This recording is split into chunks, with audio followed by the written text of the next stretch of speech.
38년 된 병자에 관한 두 번째 말씀입니다.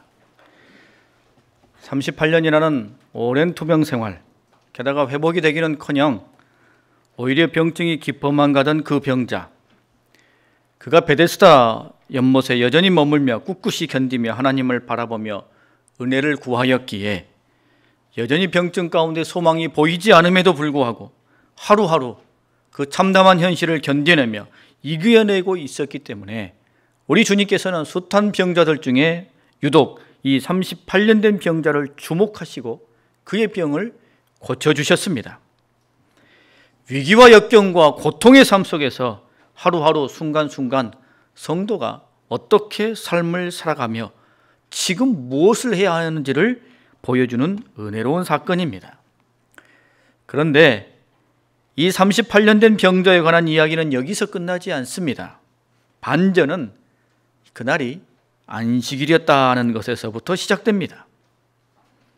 유대인에게 있어서 안식일은 완전한 날이요, 구별된 날이요, 거룩한 날이기에 온전히 하나님만 바라보며 하나님께만 집중하면서 안식해야만 했습니다. 그래서 이 안식일에는 거의 대부분의 일상의 생활을 할 수 없었습니다. 이 안식일에 하지 못하는 그 구체적인 금기 사항들이 정해져 있었는데, 예를 들면 이렇습니다. 바느질, 추수, 타작, 반죽, 빵 굽는 일, 두 개의 실을 묶거나 푸는 일, 두 글자를 쓰거나 혹은 쓰기 위해 두 글자를 지우는 일, 500m 이상을 움직이는 일, 구덩이에 빠진 양을 끌어올리는 일, 이런 것들은 못하게 되어 있었습니다. 구덩이에 빠진 양을 꺼낼 수는 없었으나 먹이는 줄 수 있었습니다. 원칙적으로 안식일에도 병을 고쳐줄 수는 있었습니다만, 대신에 이 병증이 매우 위급하거나 다급한 경우에 한해서만 치료가 가능하고, 그 외에는 안식일이라 할지라도 병을 고치는 일은 불가능하였습니다. 하나님께서 인간을 향하여 온전히 쉬며 하나님께 집중하라 라고 하였기 때문에 사람들은 자신들을 위한 일을 내려놓고 온전히 하나님을 바라보며 이 날을 지켜야 했습니다. 이 안식일에 정해진 규범을 지키지 않는 것은 곧 우상을 숭배하는 죄와 같이 여겨졌습니다. 얼마나 무거운 일인지 여러분 조금은 느껴지시죠? 그러니 주님께서 안식일에 이 38년 된 병자를 고쳐주신 일은 유대인 사회에 매우 중대한 문제로 받아들여졌습니다. 하나님의 말씀을 전하고 천국을 가르치신다는 분이, 그 예수님이 오히려 율법과 규례를 범하여 안식일에 죄를 지었으니 이거 주님을 배척하려는 사람들에게는 호기를 얻은 것과 같지요. 사람들의 눈에 볼 때 하나님의 나라를 가르치고 하나님의 말씀을 전하시는 분이 규례와 법도로 정해져 있는 이 안식일을 제대로 지키지 아니하며 죄를 범하니 도대체 이해할 수 없는 일이기도 했습니다. 그래서 16절 말씀에 안식일에 이런 일을 행하신다 하여 유대인들이 예수를 박해하게 된지라 라고 말씀하고 있습니다. 그런데 여러분, 정작 우리 주님께서는 안식일에 그런 일을 행하신 것에 대해 아무런 거리낌이나 주저함이 없으셨습니다. 이 병자를 보시면서 오늘 안식일인데 오늘 고쳐줄까 내일 고쳐줄까 주저하거나 혹은 추호의 망설임도 없으셨습니다. 유대인들은 안식일에 그런 일을 행하신 주님을 정죄하며 비난했습니다만, 정작 천국 복음을 가르치시며 하나님의 나라를 말씀하신 우리 주님께서는 전혀 죄로 생각하지 않으셨습니다. 이유가 있겠죠. 왜냐하면 우리 주님께서는 하나님께서 안식일을 제정하시면서 이 안식일 속에 담아두신 안식일의 정신과 가치에 오롯이 집중하셨기 때문입니다. 하나님의 뜻을 기억하며 그것을 일상의 삶 가운데 실현하셨기 때문이에요. 하나님께서 안식일을 정하시고 사람들로 하여금 일상을 벗어나 안식일에 하나님께 집중하게 하신 것은 자신의 생명을 구하고 영혼을 구원하며 죄를 씻기 위한 길을 열어주시기 위함입니다. 하나님께서는 안식일에 이와 같은 가치와 뜻을 심어두셨어요.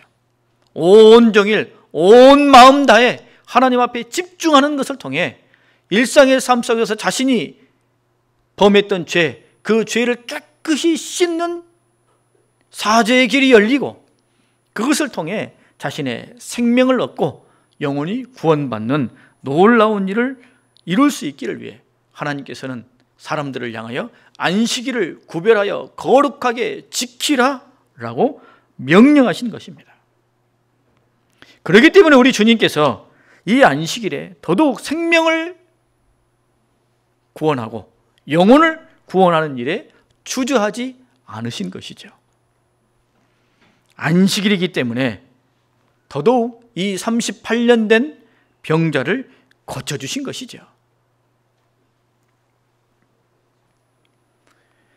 이렇게 안식일에 38년 된 병자를 고쳐주신 주님께서는 다시 그를 만났을 때 뜻밖의 말씀을 주십니다. 대개 주님께서 이 병자를 고쳐주시면 이렇게 말씀을 하시곤 하셨습니다. 제사장에게 가서 내 몸을 보이고 하나님께 영광을 돌리라 라고 말씀하셨어요. 심각한 병, 부정한 병, 이런 병에 걸린 사람은 반드시 제사장에게 보여서 이 병이 완쾌되었다는 판결과 확증을 받아야만 했습니다.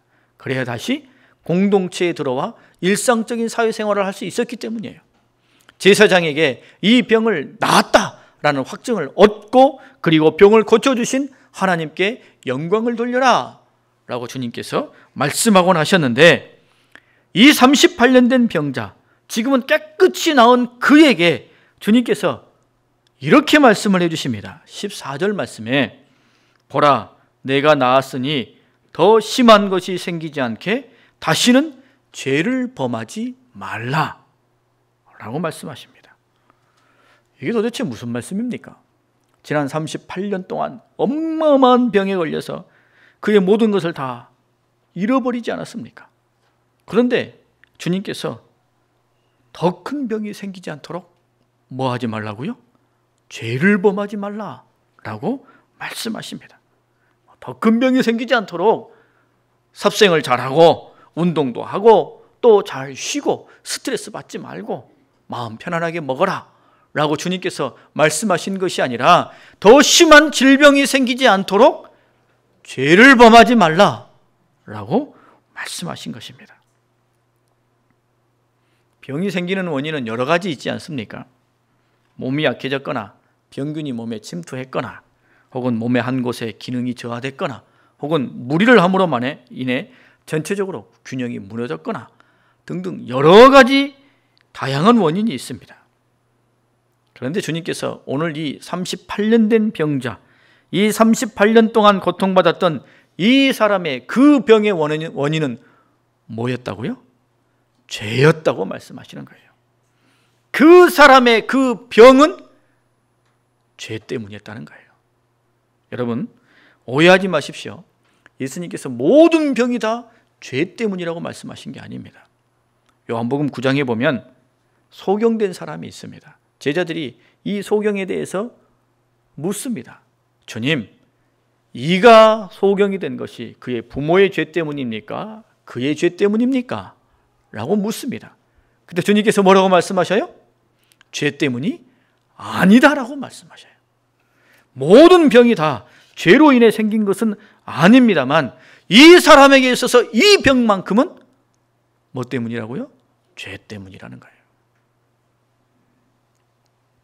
그 병이 죄에서 시작하였고 38년간 유지되는 동안 내내 죄가 여전히 그를 떠나지 아니하고 있었던 것입니다. 그렇기 때문에 예수님께서 그의 병을 고쳐주시는 것을 통해 그의 죄를 사해 주시고 다시금 그를 만났을 때 그것을 깨우쳐 주시는 거예요. 안식일에 죄를 사하고 생명을 얻게 하고 영혼을 구원하는 놀라운 가치를 주님께서 그때 이루시는 것, 너무나 합당하고 귀한 일이라는 것이죠. 이 사람에게 있어서만큼은 죄는 그에게 매우 큰 질병의 원인이었기 때문에 주님께서는 다시는 죄 짓지 말고 건강하게 살아라 라고 신신당부하고 있는 겁니다. 안타깝게도 그는 자신이 그동안 고통받은 이 병, 이 질병의 원인이 죄에 있음을 알았습니까? 몰랐습니까? 몰랐습니다. 그것을 깨닫지 못했습니다. 그래서 회개하지는 않고 오히려 베데스다 연못가에 머물며 물이 동하기만을 기다렸어요. 물이 동하기만을 바라보고 있었습니다. 그리고 물이 동할 때에 나를 옮겨줄 사람이 없다는 것을 한탄하고 있었어요. 38년 동안 그가 하나님을 바라보며 하나님을 의지하며 은혜의 자리를 떠나지 아니하며 은혜를 구하며 그렇게 그 자리를 지켜낸 것, 이것만으로도 주님께서 매우 값지고 귀하게 여기셨기 때문에 그를 찾아오셔서 그의 병을 고쳐주셨습니다만, 그러나 주님께서 근본적으로 그를 찾아오신 진짜 이유는 뭐 때문이에요? 그의 죄 때문입니다. 그 베데스다 연못에 누워있는 숱한 병자들은 각양의 원인 때문에 병에 걸렸지만 이 병자는 뭐 때문이었어요? 죄 때문이었다는 겁니다. 다른 병자들은 베데스다 연못에 물이 동할 때 들어가면 나을 겁니다. 그곳으로 끝나요. 하지만 이 38년 된 병자는 베데스다 연못에 물이 동한 후에 제일 먼저 들어간다 할지라도 그 병은 나을지 모르나 여전히 이 병의 근본적인 본질을 해결하지 아니하였기 때문에 또다시 다른 병이 생길 수밖에 없었다는 거예요. 그렇게 병 나오면 뭐 하겠노? 또 죄짓고 병들 텐데. 이게 그 속에 담겨져 있는 깊은 뜻입니다. 우리 주님께서 이 병자를 만났을 때 제일 먼저 하신 말씀이 무엇입니까? 낫기를 원하느냐? 라고 물으셨어요. 여러분, 정말 지금 아파가지고 정신을 못 차릴 상황인데 의사가 보자마자 하는 말이 낫기 원합니까? 이게 지금 무슨 말입니까? 지금 이 병자가 지금 어디에 있어요? 베데스다 연못에 있습니다. 거기 왜 있어요? 나으려고 있는 겁니다. 나으려고. 자기의 마지막 소망은 거기에서 물이 동할 때 어찌하든 빨리 들어가서 낫는 것, 그 소망을 가지고 그곳에 있는데 주님께서 그를 보자마자 낫기를 원하느냐? 라고 물으셔요. 이 질문 속에 뭐가 담겨져 있어요? 네가 낫기를 원하고 여기에 있지만 이 병을 나을 수 있는 길은 베데스다 연못에 있는 게 아니라는 거예요. 진짜 나을 수 있는 길은 어디에 있어요? 주님께 있다는 거예요.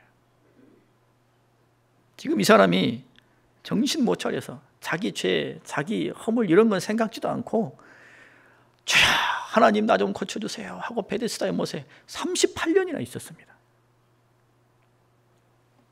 하나님께서 그를 주목해 보시면서 야, 너 지금 그게 아닌데 너 지금 그 병 낫고자 하면 너 지금 마음에 맺혀 있는 거 있지? 그거 회개해야 돼. 너 지금 네 질병 생각할 때 떠오르는 죄 있지? 그거 철저하게 회개하고 그 죄에서 떠나야 돼. 다른 죄는 그냥 어떻게 넘어간다 하겠으나 그러나 이 죄만큼은 그 죄만큼은 네가 꼭 철저히 깨달아서 회개하기를 내가 원한다. 하나님께서 주목해서 그것을 보고 있는데 이 38년 된 병자는 38년 동안 뭐만 보고 있었어요? 베데스다 연못만 보고 있었어요. 그러면서 하는 말이 나를 옮겨줄 사람이 없습니다. 자기 옮겨줄 사람만 찾고 있었던 거예요. 그러니 주님께서 불쌍하기 때문에 저 어리석은 자가 그 자기 죄 깨달아서 주여 하나님 용서해 주십시오. 가슴을 찢는 마음으로 통회하고 자복하고 그냥 눈물을 흘리며 몸부림치면 하나님이 금방 고쳐주시고 그 문제 풀어주셨을 텐데 그 죄 회개하지 않고 그저 하나님만 바라보며 38년이나 지나고 있으니 그것 불쌍해서 아이고 너는 그것밖에 안 된다만 그래도 네가 하나님 바라보고 나 바라보고 병 낫고자 그렇게 원하니 38년 됐으나 내가 가겠다. 주님이 찾아오셔서 병 고쳐주십니다. 그런데 여러분 나중에 주님께서 이 병자 만나서 이 말씀 주시잖아요. 다시는 큰 병이 생기지 않도록 죄 짓지 말라. 그 말을 딱 듣는 순간 깨달았을 거예요. 아, 내 병이 죄 때문이었구나 라는 걸 깨달았을 거예요. 그때를 생각해 보십시오. 그러면 이 38년이 얼마나 허망하겠어요. 얼마나 안타깝겠습니까? 돌아오지 않는 시간이에요. 38년이면 얼마나 안타깝겠습니까? 여러분, 우리에게도 이 38년 된 병자와 같은 문제가 있을 수 있다는 것을 겸허하게 인정해야 됩니다. 우리 하나님께서 우리를 사랑하시기 때문에 여러 가지 일들을 우리 앞에 열어놓으십니다. 때로는 문제도 있고 역경도 있고 환난도 있고 위기도 있고 미혹과 시험도 있습니다. 우리 앞에 그것들을 열어놓으셔요. 널어놓으십니다. 우리는 그 길 걷고 싶지 않지요. 편안한 길 걷고 싶습니다만 하나님은 우리로 하여금 날마다 새로운 심령이 되기를 원하십니다. 비닐하우스 안에서 자란 채소나 과일보다 여러분 노지에서 온갖 풍파, 바람, 폭풍우 견뎌내며 자란 것들이 훨씬 더 생명력이 강하지요. 하나님께서 우리 앞에 여러 가지 문제들과 여러 가지 상황들을 쭉 널어놓으신 것은 그 일을 통해 하나님의 어떤 뜻을 이루시거나 혹은 우리 안에 하나님을 향한 믿음이 늘 생명력 있기를 원하시고 기대하시기 때문이에요. 그리고 혹 우리 안에 있는 내가 미처 깨닫지 못한 하나님이 적어도 나에게 있어서만큼은 주목하여 보시는 어떤 죄를 해결하기를 원하시기 때문이에요. 하나님께서 어떤 사람에게는 물질의 문제만큼은 크게 보십니다. 어떤 사람에게는 교만의 문제 크게 보시고요. 어떤 사람에게는 혀의 문제 크게 보십니다. 각각의 모양이 있습니다. 그것을 해결하기를 주님께서 원하신다는 거예요. 그런데 그것 깨닫지 못한 채 내 죄로 생기는 어떤 문제가 있음에도 불구하고 그것을 깨닫지 못한 채 이 38년 된 병자가 베데스다 연못만 바라보고 있었던 것처럼 우리도 주님 앞에 나와 주여 나를 불쌍히 여기소서, 주여 은혜 베풀어 주소서, 주여 문제 풀어 주소서 라고 하늘만 쳐다보고 있어서는 안 된다는 거죠. 그렇게 해서는 38년이 가버리는 겁니다. 그렇게 해서는 문제가 풀려지지 않는다는 거예요. 여러분, 내가 누군가에게 험담을 했어요. 그로 인해서 인간관계가 어그러졌습니다. 내가 잘못한 거죠. 그런데 이 문제를 가지고 하나님 앞에 나와 회복만을 간구하면 되겠습니까? 하나님 도와주세요 라고만 하고 있으면 될까요? 아니죠. 어떻게 해야 되겠습니까? 내가 누군가의 험담을 해서 문제가 어그러지고 인간관계에 상처를 주었다면 하나님과 사람 앞에서 내가 그 죄를 인정해야 돼요. 하나님 내가 잘못했습니다. 그 사람 앞에도 내가 잘못했습니다 라고 고백하며 인정해야 돼요. 그리고 난 다음에 내가 그 사람에게 상처 주었잖아요. 그 상처는 내 힘으로 회복되는 게 아닙니다. 그것을 가지고 하나님 앞에 엎드려야 돼요. 하나님 나를 용서해 주시고 이제 그 사람의 마음 치유해 주시고 회복시켜 주셔서 다시 관계가 하나 되게 해 주옵소서라고 엎드려야 된다는 것입니다. 만약 우리의 모든 문제가 다 죄로 인한 것은 아니겠으나 그러나 우리가 생각하고 내가 판단하는 것보다 실상은 더 죄로 인한 내 앞의 문제가 더 많을 수 있다는 것을 우리는 기억해야 됩니다. 우리 자신은 우리 자신에 대해서 매우 인색하고 좁게 봐요. 죄 문제에 있어서 내 자신을 아주 좁게 보고요, 의에 대해서는 크게 봅니다. 대신에 다른 사람에 대해서는 죄의 문제를 크게 보고요, 그의 장점과 선함에 대해서는 매우 조밀하게 현미경처럼 보려고 해요. 그러면 여러분, 내 삶의 어떤 문제, 혹 내가 인정하지 않고 내가 여전히 붙들고 있는 그 죄 때문인지 아닌지 살펴볼 수 있어야 된다는 것입니다. 내가 이것도 저것도 모르고 아무 생각 없이 주여 주여 손들고 하나님 바라보면 38년 부르짖으면 하나님이 불쌍해서라도 주님이 찾아오셔서 그 병 고쳐주신 것처럼 우리 문제 풀어주실지 모릅니다. 그러시겠죠. 은혜 베풀어 주실 겁니다. 하지만 여러분, 그때 낭비된 내 시간과 정성 어떻게 합니까? 얼마나 많은 일을 할 수 있었겠습니까? 얼마나 놀라운 일을 할 수 있었겠습니까? 그 세월의 낭비, 후회와 충격과 한탄일 것입니다. 여러분, 성도는 모든 삶의 순간순간에 주님을 바라보고 하나님을 의지하고 성령을 갈급해 하는 것과 아울러 자신의 죄에 민감해야 됩니다. 자신의 죄 앞에 바로 설 수 있어야 됩니다. 이 시대 교회 안에는 고상한 말들만 넘칩니다.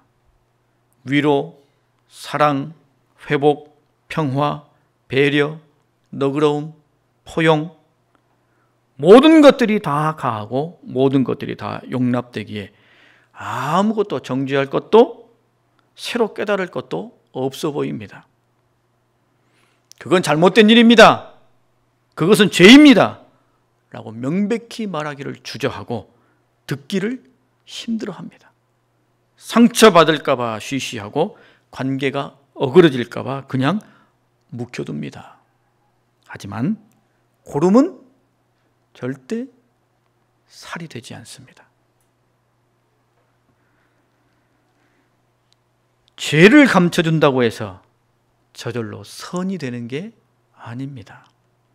악을 묻어둔다고 해서 그게 의의가 되는 게 아닙니다. 죄는 더 큰 죄를 낳을 뿐이죠. 주께서 말씀하신 것처럼 쌓은 악에서 악을 낳는 거예요. 그러므로 우리는 주님 앞에 이와 같이 매주일 예배를 드릴 때에 주님의 십자가 앞에, 주님의 보혈 앞에 우리의 삶을 비추어 보며 내 안에 발견되는 죄를 철저히 고백하며 하나님 앞에 은혜를 구해야 하는 것입니다. 우리 주님께서는 당시 유대인들을 향해 독사의 자식들이라고 그들을 책망하셨습니다. 회칠한 무덤이라고 하셨어요.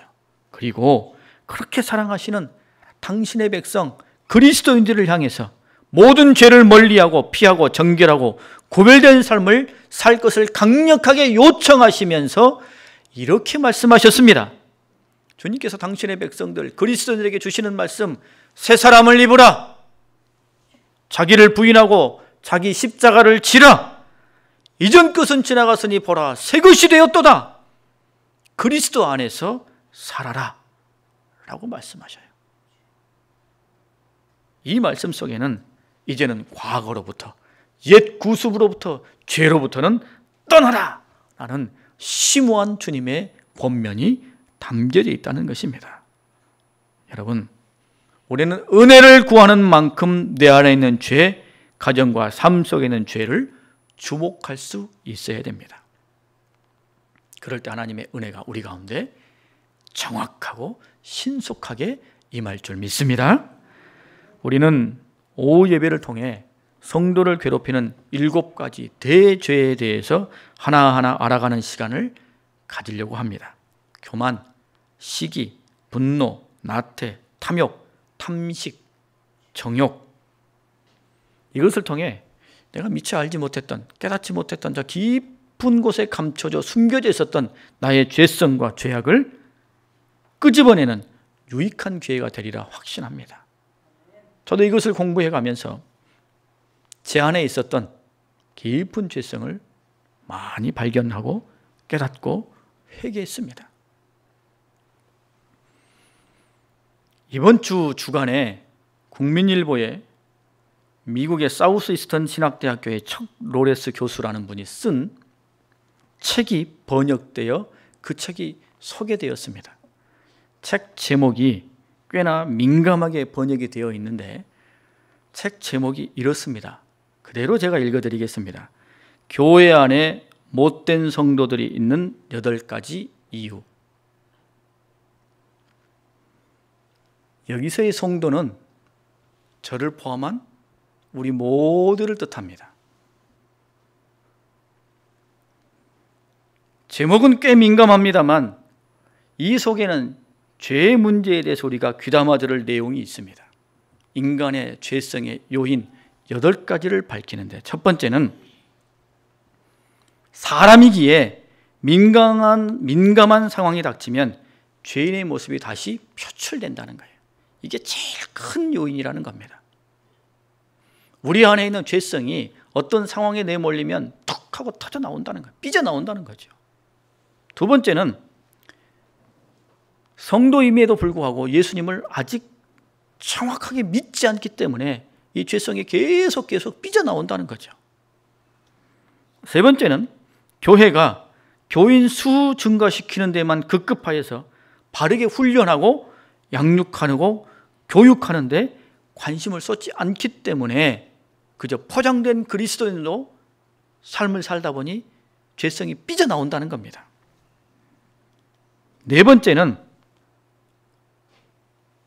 어느 특정한 개인이 너무 막중한 부담을 떠안는 경우 그로 인해 자기 안에 깊이 담겨져 있는 죄성이 표출된다는 거예요.